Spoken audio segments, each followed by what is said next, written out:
वर्णानाम् अर्थसंघानां रसानां छन्दसामपि मंगलानां च कर्तारौ वन्दे वाणी विनायकौ। त्वमेव माता च पिता त्वमेव बन्धुः च सखा त्वमेव विद्या द्रविणं त्वमेव सर्वं मम देव। गुरुर्ब्रह्मा गुरुर्विष्णु गुरुर्देवो महेश्वरा गुरुः साक्षात् परब्रह्म तस्मै श्री गुरवे नमः। कृष्णाय वासुदेवाय हरये परमात्मने प्रणतक्लेशनाशाय गोविन्दाय नमो नमः।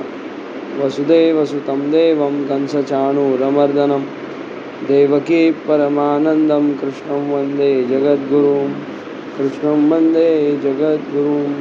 नारायण नारायण नारायण। तो कुछ महीने पहले आपकी हमारी एक भेंट हुई थी और उसमें हमने सबने ये जानने का प्रयत्न किया था कि मैंने आपसी परिचय करने का हम लोगों ने प्रयत्न किया था। आप लोगों का नाम, आप लोग कहाँ से हैं, इस संदर्भ में आपने हमको बताया था और हमारा नाम और हम कहाँ से हैं, क्या करते हैं, हमने आपको बताया था। फिर हमने उस चर्चा सत्र में थोड़ा ये भी देखा था कि आप लोग यहाँ जो वेद विद्या का ग्रहण कर रहे हैं, आप इसको सीख रहे हैं, तो आप क्या सोच करके यहाँ पे आए हैं, है ना। और यहाँ सीख करके फिर आपको क्या करना है, क्या आपसे क्या होने की आशा आकांक्षा अपेक्षा इच्छा आदि है, ये सब हमने थोड़ा थोड़ा चर्चा किया था। फिर उसमें हमने परम पूज्य स्वामी जी का भी उदाहरण देखा था और हमने एक जहाज़ का उदाहरण देखा था। याद है आप लोगों को? जहाज़ का मटेरियल पक्का होना चाहिए, नहीं तो जहाज़ खुद भी डूबेगा और उसमें जो लोग हैं उनको ले करके सबको डूब जाए। जो आज की स्थिति समाज की हो रही है ना। कोई भी व्यास गद्दी पे बैठता है, कोई भी कथा वार्ता करता है, इतने इतने छोटे से बाल व्यास हैं और लोगों को बहुत क्रेज़ होता है, अरे छोटे से बाल व्यास हैं, इनकी हम कथा करते हैं। हाँ, कोई उनके पूर्व जन्म के संस्कार हैं जिनकी वजह से वे बाल व्यास बन गए हैं, पर व्यासपीठ पर बैठ करके वक्तव्य करना ये बहुत ज़्यादा आधिकारिक और जवाबदारी पूर्ण कार्य है। और इसलिए जैसा राजा वैसी प्रजा, जैसा बोलने वाला वैसे श्रवण करने वाले, वो जैसा बोलेगा वैसा ही परिणाम लोगों के मन पे होएगा और फिर वैसा ही जो है समाज घटित होगा। इसलिए एक समय था जब अपना एक ही विद्यालय था, फिर 2 ही विद्यालय, फिर 3 4 ऐसे करते करते आज भारतवर्ष में अपने संस्थान के, अपने महर्षि वेदव्यास प्रतिष्ठान के लगभग 52 वेद विद्यालय है, 52, ठीक है। और वे 52 वेद विद्यालय पूर्व पश्चिम उत्तर दक्षिण लगभग सभी स्थानों में है। जम्मू कश्मीर जैसे क्षेत्र में भी अपने 7-8 वेद विद्यालय हैं। मणिपुर जैसे दुर्गम क्षेत्र में भी, जहाँ दुनिया भर की तो पॉलिटिकल आग लगी हुई है, राजकीय जो क्या है वहाँ पे अस्थिति है, स्थिरता नहीं है, अस्थिरता है। ऐसी स्थिति में भी अपना वेद विद्यालय बहुत कुशल मंगल और आराम से चल रहा है। तो ये और किसी की नहीं, वेदों की ही कृपा है कि हम उनका संवर्धन करने का प्रयत्न कर रहे हैं और वो हमको उसका फल दे रहे हैं। वहाँ सब प्रकार के बाहरी षड्यंत्र हुए, उसके बावजूद अपना विद्यालय टिका रहा बिना नुकसान के। 15 दिन तक बिना फ़ोन कनेक्शन, बिजली पानी खाना बाहर का कुछ नहीं, जो था सब भीतर का भीतर सीताराम। हाँ, और नहीं तो भी सीताराम समझे आप। तो बहुत ऐसी विकट परिस्थितियों में, प्रतिकूल परिस्थितियों में भी ये काम चला। तो ये 1 से 52 तक की संख्या, और अभी और उत्तर वृद्धि होनी ही है इसमें। लोग स्थान लेकर के आते हैं कि भाई हमको इस स्थान को दान करना है। आज स्थिति ऐसी है कि अपने पास वेद विद्या सिखाने वाले आचार्य कम पढ़ रहे हैं और वेद विद्यालय एक के बाद एक अपने पास अनुकूलता उनको निर्माण करने की बढ़े जा रही है। तो ऐसी स्थिति में हम ये आपको सारी पार्श्वभूमि क्यों बता रहे हैं? तो एक समय था जब अपने को इस वेद विद्या का जो शब्द है, माने जो ये सब पाठ है, जो सब श्लोक है, इस शब्द की रक्षा के लिए ये सारा प्रयत्न था। आप लोग इसको पाठ क्यों करते हैं, इसको याद क्यों करते हैं? फिर संहिता होने के बाद इसमें नाना प्रकार के आगे के जो आपके टप्पे होते हैं, क्या क्या होते हैं, पद क्रम, आप ये सब करते हैं ना, घन पारायण वगैरह वगैरह, घन पाठी जिसको बोलते हैं। तो ये सब क्यों होता है?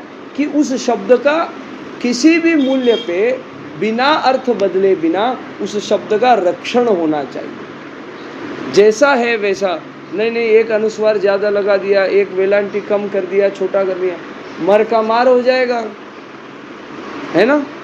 मति और गति में फर्क हो जाएगा।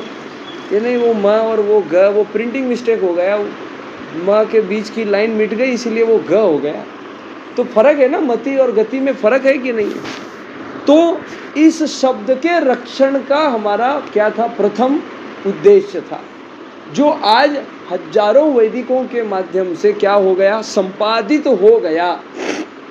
आज भारतवर्ष में अपने प्रतिष्ठान के हजारों, भारतवर्ष में नहीं देश विदेश में भी वो लोग नाना प्रकार की सेवाएं दे रहे हैं। अब अगला जो है अपना टप्पा प्रतिष्ठान का, वो क्या है? वो अर्थ को संयोगने का है। अब जो हम ये पाठ कर रहे हैं, इनका क्या मतलब होता है ना? रट रहे हैं खाली, है ना। पर ये हमारा 4 वर्ष का वही काम है। जब तक हम रटेंगे नहीं तब तक हम समझेंगे नहीं, उसको ध्यान में नहीं आएगा ये रचना क्या है। वो रचना ध्यान में आने के बाद में ही फिर क्या हो जाएगा? अर्थ हम उसका लगाना सीख जाएंगे, है ना। बराबर है ना। पता ही नहीं है, इसको सफ़ेद बोलते हैं। फिर सफ़ेद से क्या क्या होना है, क्या क्या करना है, ये तो बाद में ही पता चलेगा ना। आप समझ रहे हैं हमारा कहने का तात्पर्य? तो शब्द रक्षण आवश्यक है, फिर अर्थ रक्षण आवश्यक है। और इसीलिए आपकी पढ़ाई का क्रम भी पहले क्या है? शब्द पाठांतर का है, श्लोक पाठांतर का है। आपको गुरुजी संथा देते हैं और फिर आप उसको याद करते हैं, 4, 8, 10, 20, 25, 50 बार बोलते हैं। और 40 अध्याय आपको कंठस्थ होने चाहिए, है ना। फिर आप उसके आगे के अर्थ में जाएंगे। अब हो क्या जाता है, प्रायः संहिता होने के बाद कुछ 1, 2 वर्ष 4 वर्ष कर्मकांड सीख करके कैसे हम हमारा कामकाज आरंभ करें, इस गड़बड़ में अथवा इस बुद्धि से सब लोग कार्य करते हैं। जैसे हमारे वैद्यकीय क्षेत्र में भी एक बार MBBS हो गया तो कहाँ मेडिकल ऑफिसर, कहाँ कोई नौकरी लग जाए और उसका भोजन पानी की व्यवस्था आरंभ हो जाए, ऐसा वो सोचता है। और जो आगे की पढ़ाई करते हैं वो लोग भी यही सोचते हैं, बस ये 50,000 कमाएगा तो वो 1 लाख कमाएगा, ये 1 लाख कमाएगा तो 5 लाख, ज़्यादा पढ़ाई किया तो ज़्यादा कमाएगा ना। ऐसा है आज की कलयुग की स्थिति।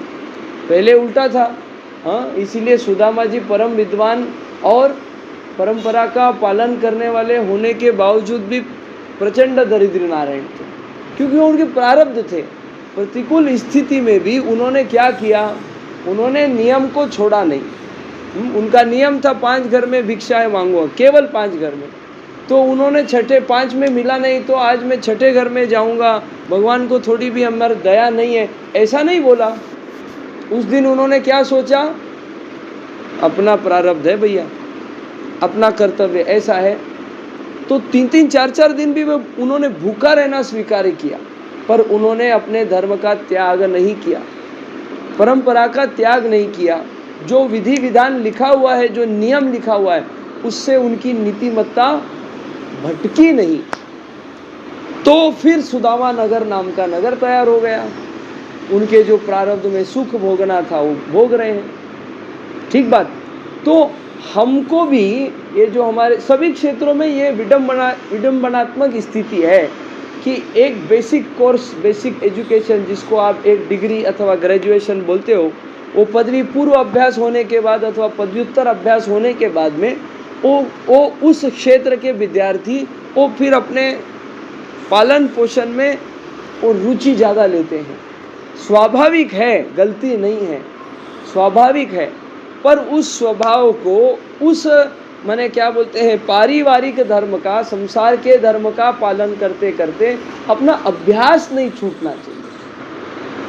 अपनी विषय, ये जो विषय अपन पढ़ रहे हैं उसके अंदर की रुचि कम नहीं होनी चाहिए। हमको हमेशा एक विद्यार्थी ही बन के रहना चाहिए। जब मोदी जी तीसरे अपने टर्म में उनका चयन हुआ, तीसरी बार वो प्रधानमंत्री बने, और प्रधानमंत्री बनने के बाद में उनका पहला वक्तव्य हुआ उनके कार्यालय के सारे लोगों के लिए। उसमें उन्होंने एक बात कही, उन्होंने कहा कि लोग सोचते मोदी खाता क्या है, मोदी सोता क्या है, मोदी व्यायाम क्या करता है, योग क्या करता है, इसकी ताकत का राज क्या है। बोले ये सब गलत बातें हैं। मैं क्या खाता हूँ, मैं कैसे रहता हूँ, इससे ज़्यादा महत्वपूर्ण है कि मेरी कार्यशैली क्या है। और मेरी कार्यशैली ये है कि मेरे भीतर के बालक को मैं कभी मरने नहीं दिया। मैंने मेरे भीतर के बालक की जिज्ञासा कायम रही, और उस जिज्ञासा के कारण ही आज मेरी इतनी काम करने की ऊर्जा है। और ये सत्य बात है। देख लो, हमारे जैसे, हमारी तो सारी हड्डियाँ दिखती हैं। हमारा विषय जो है हमारे महाविद्यालय में वह शरीर रचना शास्त्र है। तो शरीर की रचना बताना है तो सारी हड्डियां, हम तो हमारे जो दिखता है सारे हड्डी इधर ही दिखा देते, ये देखो ये मसल है, ये। तो बोलो हमारा क्या तेज है, कोई प्रताप है, कुछ नहीं। शक्ति शून्य मूर्ख व्यक्ति है हम। फिर भी हमारी धड़पड़ जो है, हमारा प्रयास है आप तक पहुंचने की, वो होता है। वो क्यों होता है? क्योंकि वो मन से हो रहा है। मन की शक्ति बहुत ज़्यादा है।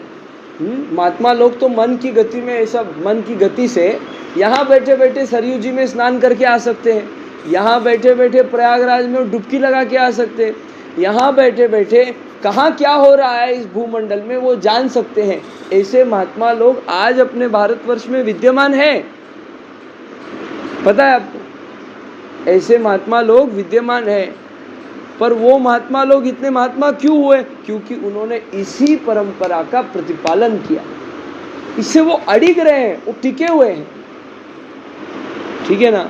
जैसे इसी परंपरा में सबसे मूल बात क्या है? सबसे मूल बात है संध्या उपासन करना।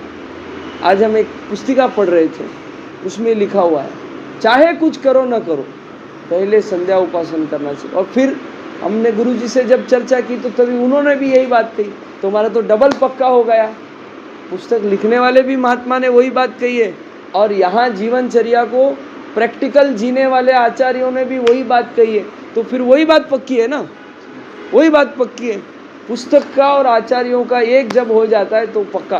कभी कभी कुछ बातें ऐसी भी होती है जो पुस्तक में नहीं होती है, अच्छी वाली। हाँ, और वो आचार्यों से अपने को प्राप्त होती है। तो आचार्य सेवा करने का, उनकी आज्ञा का पालन करने का, उनकी हर बात को अपने मस्तिष्क पे रख के उसको फॉलो करने का हमको ज्ञानार्जन का फल मिलता है। अब कोई आचार्य बोलेंगे नहीं चलो इस ज्ञान का उपयोग करके व्यापार करते हैं, हाँ, अनुष्ठान करके 5-25 पैसा कमाते, वो तो स्वाभाविक व्यवहार की भाग है, व्यवहार का भाग है, वो तो होने वाला ही है। हाँ, तो मैनेजमेंट की भाषा में एक वक्तव्य किया जाता है, अंग्रेजी का एक वाक्य है, उसको हम अनुवादित करके कहते हैं, आप धन के पीछे भागेंगे तो आपके पास धन नहीं आएगा, पर आप कार्य के पीछे भागेंगे तो धन आपके पीछे अपने आप आएगा। संकल्पबद्ध हम रहेंगे तो अपने आप धन आएगा। बहुत छोटी बात है धन। और इसीलिए महात्मा श्रेणी के लोगों ने क्या किया है, उन्होंने अपने कार्य के ऊपर फोकस किया। हाँ, अपने आप धन पीछे चल के आता है। महात्मा लोग अनुष्ठान क्यों करते हैं? बड़े बड़े महात्मा जी हैं, है ना? आपने मलुक पीठ वाले महाराज जी का नाम सुना होगा, आपने पथमेड़ा वाले महाराज जी का नाम सुना होगा, आपने अपने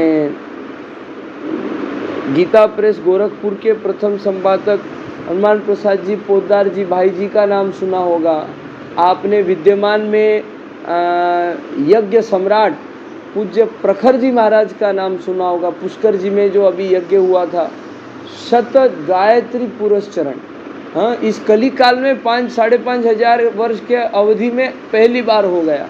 ऐसे ऐसे इतिहास रचाने वाले महात्मा लोग विद्यमान हैं। ये सब महात्मा बहुत सारे, अपने आचार्य स्वामी जी महाराज, हाँ, आपको लगता है ऐसा एक एक विद्यालय में वो अगर रोज एक दिन एक विद्यालय ऐसा भी शुरू करेंगे तो 2 महीने में एक विद्यालय घूमेंगे।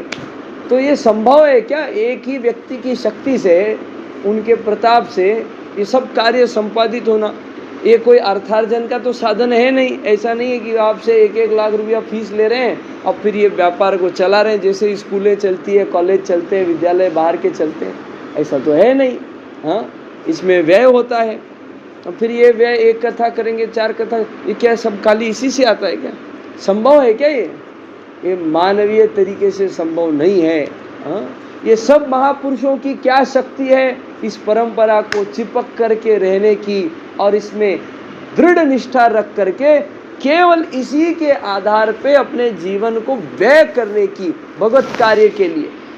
ये केवल ये एक बात है जिससे ये सब काम चल रहा है।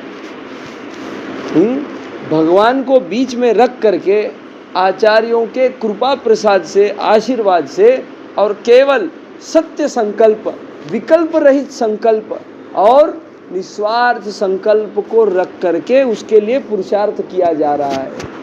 ये आहुतियाँ दी जा रही है।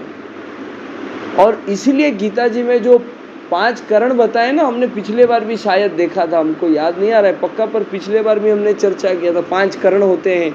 एक कर्म का फलीभूत होने में 5 करण होते हैं और उसमें एक जो करण है वो क्या है? अधिष्ठान। माने किस आधार पे हम वो कर्म कर रहे हैं। हाँ, यज्ञ तो रावण ने भी किया था ना, पर किसके लिए किया था? यज्ञ तो इंद्रजीत ने भी किया था, पर किसके लिए किया था? हाँ, और यज्ञ अथवा शिव जी की पूजा तो भगवान श्री राम ने भी रामेश्वरम में की थी, पर किसके लिए? तो अधिष्ठान क्या है उससे बहुत फर्क पड़ता है।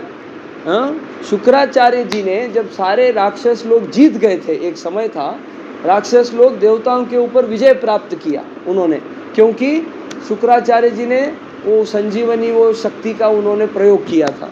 तो राक्षस को मार देते, फिर उन्होंने राक्षस को जीवित कर दिया, फिर मार देते, फिर जीवित किया, ऐसा करके देवताओं को पराजित कर दिया।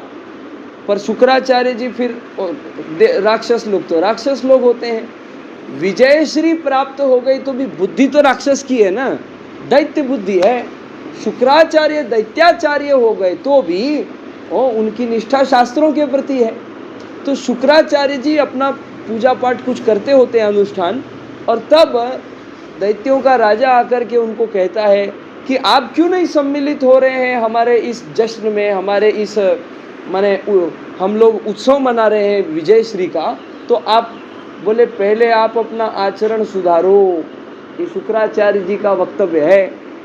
हाँ, अपने आचरण से फिर आप विजय श्री को गमा देंगे। क्या आचरण था उनका? मदिरा पान करना, संग करना, गलत कार्य करना और सब जगह गलत करना, अत्याचार करना, सबको ऋषि मुनियों को परेशान करना, यही तो दैत्य करते थे। अपना डंका बजाते थे, यही काम करते थे। तो उन्होंने क्या कहा? पहले आचरण ठीक करिए। तो ये बात तो हमारे लिए भी लागू है।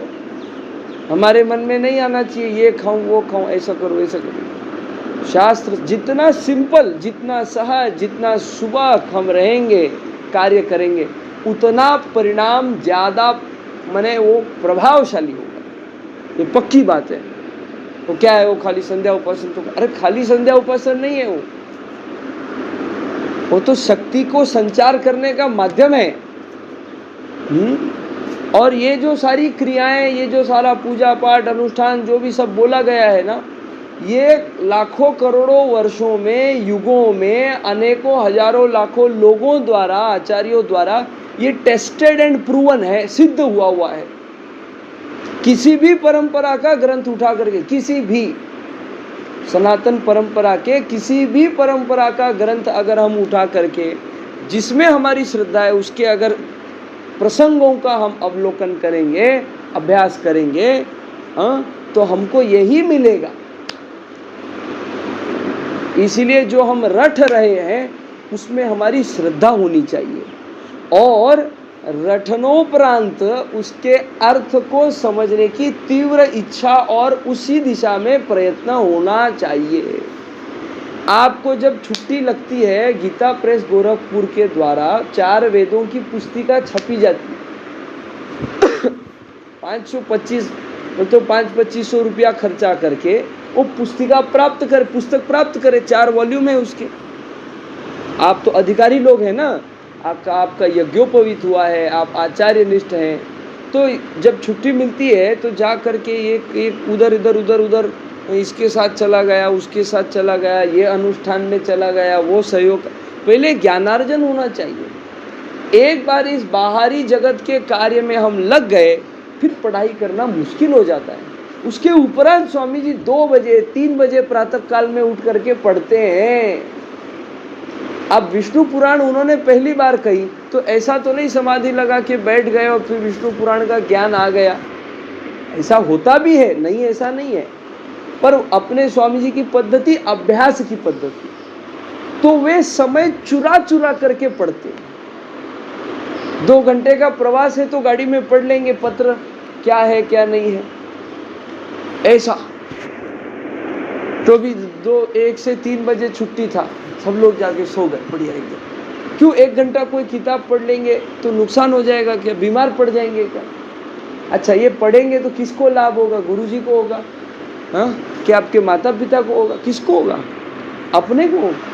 अच्छा, अपन पढ़ेंगे, उसको जीवन में उतारेंगे, तब तो ठोक बजा के दूसरे को कहेंगे ना कि भैया ये हमने भी किया है, हमने पढ़ा ही नहीं, हमको पता ही नहीं, किसी ने कहा ही नहीं। बोलो सीताराम। फिर सबको बोलो हाँ भाई भजन करो, भजन करो। खाली भजन, अरे भजन भी तो उस श्रेणी का होना चाहिए ना। हाँ, लाल जी को लेकर के लोग ट्रेन में जाते हैं, इधर उधर जाते हैं, कोई प्रकार का जो है मर्यादा का पालन नहीं होता है।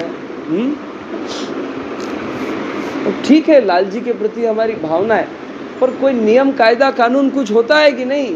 और लाल जी है कि कोई खेल है? अच्छा, कोई छोटा बालक है तो अलग बात है, बड़े बड़े लोग इसमें लग गए। ट्रेंड चल रहा है ना, बाजार में ट्रेंड चल रहा है, लाल जी की सेवा का ट्रेंड चल रहा है। उसमें सीरियसनेस आनी चाहिए, है ना, लोगों के मन में वो उनको लगना चाहिए लाल जी मैंने भगवान है साक्षात, खिलौना थोड़ी ना। वो खाली उनको श्रृंगार करने से भगवान राजी हो जाएंगे, 56 भोग लगाएंगे, फिर उसको खुद ही पाएंगे, ये मतलब थोड़ी ना। आप समझ रहे हमारी बात? तो ये सब पहले हमको करना पड़ेगा। ये हर बात आचार्यों द्वारा प्राप्त होगी ऐसा भी नहीं है। थोड़ा थोड़ा समय चुरा करके आधा घंटा, कोई मनाही है क्या आपको पुस्तक पढ़ने की? हाँ गुरु जी, कोई मनाही थोड़ी ना। अच्छा, पढ़ते हैं तो आप लोग पूछ भी सकते हैं कि हम कौन सी पुस्तक पढ़ सकते हैं, हम क्या जानकारी ले सकते हैं। छोटा छोटा 10 minute, 5 minute, 15 minute, 1 page, 2 page, है ना। वेदश्री में तो बहुत बड़ी लाइब्रेरी है, बहुत बड़ा ग्रंथालय है, पर यहाँ आपको कौन से ग्रंथ अगर चाहिए तो आप बोलो, तुरंत आपको उपलब्ध हो जाएंगे। नाना प्रकार के पुराण हैं, नाना प्रकार के अपने शास्त्र हैं, जो इतिहास का कोई किताब है, कोई राजा का, कुछ नहीं तो महाभारत है, सबसे बड़ा इतिहास है अपना, नज़दीक काल का 5000 वर्ष का पूरा इतिहास है। और भागवत पुराण आदि में भी क्या वर्णन है, ये सब इतिहास ही तो है। ये पौराणिक दंत कथा नहीं है, ये आख्यायिका नहीं है, ये इतिहास है। आप समझ रहे हैं? भगवान राम, ये भगवान कृष्ण, ये कोई कल्पनात्मक नहीं है। इनकी कल्पना से इनका धनुष्य बनाया है, ऐसे कल्पना नहीं है। ये हुए हैं किसी कालखंड में, उस युग में उनका अवतरण हुआ है। जो होता है वो इतिहास होता है। जैसे गांधी जी थे, सरदार पटेल थे, है ना, थे ना, हिटलर था, थे कि नहीं? आज मोदी जी है, 25-50 साल बाद वो इतिहास बन जाएंगे। तो ये था ना, ये है ना सब लोग अभी। वैसे ये सब चीज़ें घटित हुई है और यही तो परम इतिहास है। बाकी सब तो कीड़े मकोड़े के जैसा आएंगे जाएंगे। अभी छत्रपति शिवाजी महाराज के समय, अथवा राणा प्रताप के समय, अथवा राणा सांगा के समय, अथवा बप्पा रावल के समय, इस सब लोगों के इतिहास के समय क्या लोग ही नहीं थे क्या? फिर उनका इतिहास क्यों नहीं है ज़्यादा लोगों का? 5-25-50 लोगों का ही उस समय के इतिहास क्यों है उनके संबंध के? क्योंकि उन्होंने क्या किया, गाय भैंसे से भी ज़्यादा बदतर अपना जीवन जिया। आओ पियो खाओ, कुछ व्यय करो, कुछ कमाओ, बस हो गया, अपना जीवन क्रम चलाओ, अपने परिवार को पालो, हो गया। जानवर भी तो पालते हैं ना अपने बच्चों को। क्या मछली को कोई तैरना सिखाता है क्या? क्या शेर के बच्चे को कोई शिकार करना सिखाता है क्या? क्या हरिण को कोई फास्ट दौड़ना सिखाता है क्या? सीखता है ना। पंछी को आप उड़ाना देखा है क्या कभी? ऐसा ट्रेनिंग चल रहा है बच्चों का? हाँ, उनका हो जाता है, वो उनके उदर निर्वाह के लिए जो आवश्यक है वो हो जाता है। फिर हमारे लिए भी वो सहज हो जाना चाहिए। उसके लिए पूरा जीवन खपाने की क्या आवश्यकता है? उसके परे भी तो कुछ जीवन है, होना चाहिए। और इसी पे मंथन करना है। इस बात के निष्कर्ष पे आप तभी आ सकते हैं जब आप महापुरुषों के जीवन का अभ्यास करेंगे, इतिहास को पढ़ेंगे, उन्होंने क्या किया है, क्या बड़ा दीपक उन्होंने अपने जीवन में लगाया है। जब इसका हम थोड़ा बहुत अभ्यास करेंगे, अच्छा एक श्रेणी में नहीं, कोई कहता है नहीं आप केवल इसी दिशा में अभ्यास कर रहे हैं, ऐसा नहीं, सब प्रकार के इतिहास का अभ्यास करो ना। इसीलिए तो स्वामी जी गौतम बुद्ध की भी कथा करते हैं, वर्तमान महावीर की भी कथा करते हैं, छत्रपति शिवाजी महाराज की भी कथा करते हैं, ये सब इतिहास है। बराबर है ना। अपने को बोले कोई घर छोड़ दो, नहीं छोड़ेंगे, अपनी आसक्ति है ना, अपनी इच्छा है। हाँ, पर उनको प्रेरणा हुई, वो महापुरुषों को उन्होंने छोड़ा, तो कुछ तो होगा ना, कुछ तो होगा। अपने को वैसा बनने की आवश्यकता नहीं है। पूज्य डोंगरे महाराज एक बात कहा करते हैं, बोले सब लोग साधु हो जाएंगे तो साधु कथा किसके सामने करें? सब लोग साधु बन जाएंगे तो साधु महात्मा कथा किसके सामने करेंगे? हाँ?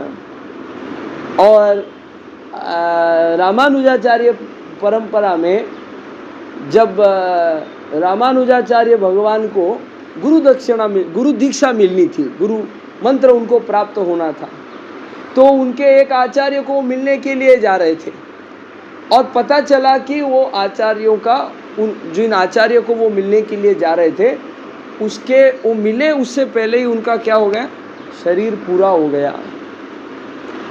हाँ, शरीर पूरा हो गया। तो फिर उनके गुरुजी ने बोला ऐसा करेंगे, अभी मंत्र नहीं देंगे, इनका शरीर यहाँ छूट गया है, अपन अपने स्थान पर जाकर के देंगे। तो रामानुजाचार्य भगवान ने क्या कहा पता है? बोले उधर उसके पहले मेरा या अथवा आपका शरीर छूट गया तो हम तो भगवत प्राप्ति से विमुख रह जाएंगे। आप तो हमको इसी क्षण हमको आप गुरु मंत्र दे दीजिए। और इसीलिए परंपरा में कोई भी काल की मर्यादा नहीं है, कोई मुहूर्त देख करके गुरु मंत्र नहीं। सब मंत्र क्या है, सब काल क्या है, शुभ है, क्योंकि ये तो अति कल्याणकारी। जैसे भगवत चर्चा के लिए मुहूर्त देखते हैं क्या? भगवान का काम तो सब, भगवान का चर्चा, भगवान की लीला का चर्चा सभी काल में ओके, ऑल गुड, उससे बढ़िया तो कोई काम ही नहीं है वैसे। और क्यों? तो भगवान ने उन महात्मा को क्यों अपने पास बुला लिया? बोले ये दो महात्मा अगर एक हो जाएंगे, रामानुजाचार्य स्वामी जी महाराज और वो दूसरे वाले स्वामी महाराज, तो पूरे जगत को ये श्री वैष्णव बना देंगे, सबको श्री वैष्णव बना देंगे। सबको अगर ये लोग वैकुंठ के अधिकारी बना देंगे तो ये मेरी संसार का खेल कैसा चलेगा? संसार का खेल कैसा चलेगा? भगवान का खेल है ना, ये माया का खेल तो है, मनोरंजन है, ये कैसे चलेगा? इसलिए क्या किया, उनको बुला लिया पहले ही। वैसे ही सब लोग महात्मा बन जाएंगे तो कथा किसके सामने? ऐसा है। तो उन महापुरुषों के जीवन का अभ्यास करके, उनमें सद्गुणों को लेकर के, अपने भीतर उनको प्रस्थापित करके, और फिर उसके प्रभाव से आजू बाजू का कार्य होने का खाली हम देखते रहने का, ये काम अपने को जीवन में करना है। तो मॉरल ऑफ द स्टोरी, सारे 20-25 मिनट की चर्चा का यही सार है कि अपने को थोड़ा थोड़ा अभ्यास करना है। और बोल दिया इसलिए लेके किताब बैठ गया, फिर डुलकियाँ आ रही है, सपने देख रहे हैं, अपना ही इतिहास बना रहे हैं, ऐसा नहीं होना चाहिए। इसमें रस होना चाहिए। मिठाई खाने के लिए कोई बोलता थोड़ी ना भैया एक और ले लीजिए, लाओ लाओ लाओ लाओ, ले लेते हैं ना। हाँ, एक और गिलास छाछ दे दो बोल देते हैं ना। वैसे एक ग्रंथ हो गया, दूसरा और एक गुरुजी थोड़ा मंगा दीजिए, थोड़ा कर दीजिए प्लीज़, हमको पढ़ना है हम। अच्छा, एक और बढ़िया तरीका है, एक जन पढ़े 4 लोगों को सुनावे, मित्रों को इकट्ठा करके अपने अपने कक्षा के, वो तो बहुत बढ़िया है। 95% जो टीचिंग होता है, एजुकेशन होता है, वो दूसरों को बताने से होता है, और खुद पढ़ने से केवल 5-10% ही होता है। उसका पूरा ग्राफ है हमारे पास, कभी हम बताएंगे आपको कि क्या क्या तरीके से पढ़ाई पक्की हो जाती है। उसमें सबसे कम तरीका खुद पढ़ने से है, और सबसे बढ़िया दूसरे को बताने से है। 95% दिमाग में फिट हो जाता है, 95% बस हो गया, बहुत हो गया इतना। इसीलिए पढ़ना और पढ़ाना, स्टोरी तो बताना है ना, कथा ही तो बतानी, इतिहास ही तो बताना। कौन सा बहुत बड़ी संथा देना है आपको दूसरे मित्र, वो आप क्या बोलते, वेद मूर्ति बनने के बाद करना, फिर आपका तो करने ही वाले हैं। तो पक्का करते हैं आप कुछ पढ़ेंगे, अगले बार उनको कुछ बताएंगे आप हमको। हम जब आपको मिलने के लिए अगले बार आएंगे तब आप बताएंगे ना कुछ कुछ, हमने ये पढ़ा है वो पढ़ा है। हाँ, कुछ भी हो जाए तो आपका जो दोपहर का टाइम है, आपको छुट्टी मिलती है अथवा रात को, तो वो तो मिलता है ना। कितना भी टाइट शेड्यूल है, कुछ भी उत्सव है, तो वो तो आपके अधिकार से छीना नहीं जाता जितना हमारी जानकारी है, ठीक है ना। और घर जाते तब क्या काम, मोबाइल देखते, टीवी देखते, कुछ क्या मिलने वाला है, कुछ मिलने वाला है, कुछ नहीं होना। समय की बर्बादी है, खराब समय खराब करने का अति उत्तम साधन है वो समय खराब करने। किसी का ब्याह है, किसी का जन्मदिन है, तो वो तो हम नहीं जाएंगे तो भी होने वाला है, वो थोड़ी रुके आपके लिए भैया हाँ वो आएगा तो मैं ब्याह करूँगा, ऐसा कोई है तो फिर जाने में मतलब है कि नहीं। वो तो होते रहेगा, संसार चक्र है, उसको शुभेच्छा लिख करके भेज दीजिए, है कि नहीं। या आधा घंटा जाके आ जाइए, नहीं नहीं वो तो पूरा बारात में नाचूंगा, फिर भोजन खाऊंगा, फिर जूते चुराऊंगा, ये सब आवश्यकता नहीं।